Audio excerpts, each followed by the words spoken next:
نبی پاک نے بڑی مونچھیں نہیں پسند کی، حضور کو اچھی نہیں لگتی تھی۔ ایک بات پوچھتا ہوں آپ سے، یہ درد دل ہے میرا اور صرف سمجھانے کے لیے عرض کر رہا ہوں، کوئی تنقید نہیں، اللہ تعالیٰ مجھے نیت کا وضو عطا کرے۔ ایک بات بتانا، اگر بہو کھانا پکا کے لائے اور سالن سے بال نکل آئے تو پھر اس کا کیا حال ہوتا ہے؟ کئی تو بوڑھے پلیٹ اٹھا کے دیوار میں مارتے ہیں، ایسا ہی ہوتا ہے نا، یہ کیا ہے؟ اور اگر کبھی روٹی سے نکل آئے تو بیوی صاحبہ کا کیا حال ہوتا ہے؟ یہ کوئی طریقہ ہے کھانا پکانے کا؟ اور اللہ تعالیٰ معاف کرے، اگر کبھی ہوٹل میں چلے جائیں امیر لوگ 15,000 کا ڈنر کرنے، تو وہاں کسی سالن کی پلیٹ سے بال نکل آئے تو پھر تو پیسے کیا دینے ہیں، پھر تو ان کو اور جرمانہ ہو جاتا ہے۔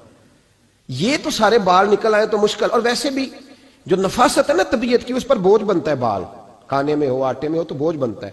تو بڑی مونچھوں والا دوست بھائی بزرگ جب پانی پیے گا تو بال پانی میں جائیں گے کہ نہیں جائیں گے؟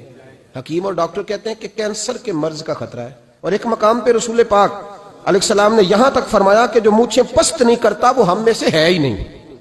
ایک شخص نبی پاک کے سامنے آیا، قاضی عبد الدائم دائم صاحب نے لکھا ہے، بڑی خوبصورت بات لکھی ہے، کہنے لگے حضور کے سامنے وہ اکثر آیا کرتا تھا تو مونچھیں بڑی تھی، حالانکہ داڑھی بھی بڑی تھی، مونچھیں بھی بڑی تھی۔ 2-4 دفعہ حضور نے باتوں باتوں میں تات اللفظ سمجھایا، کچھ بندے نہیں سمجھتے، تات اللفظ سمجھاؤ یا بڑا کھول کھول کے سمجھاؤ پر بات سمجھنے کو تیار نہیں ہوتے۔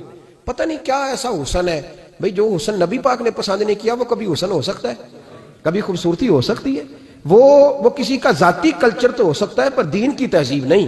نبی کریم علیہ السلام نے کئی دفعہ سمجھایا تو ان کی سمجھ میں بات نہ آئی۔ ایک دن وہ بیٹھے ہوئے تو حضور نے ایک صحابی سے فرمایا کینچی لاؤ، کہنے لگے میں سمجھ گیا کہ میرے ساتھ کچھ ہونے لگا ہے۔ ساتھ ہی حضور نے فرمایا ایک مسواک بھی لانا، کہنے لگے میں نے کہا بچت ہو گئی، میرے تو دانت صاف ہے۔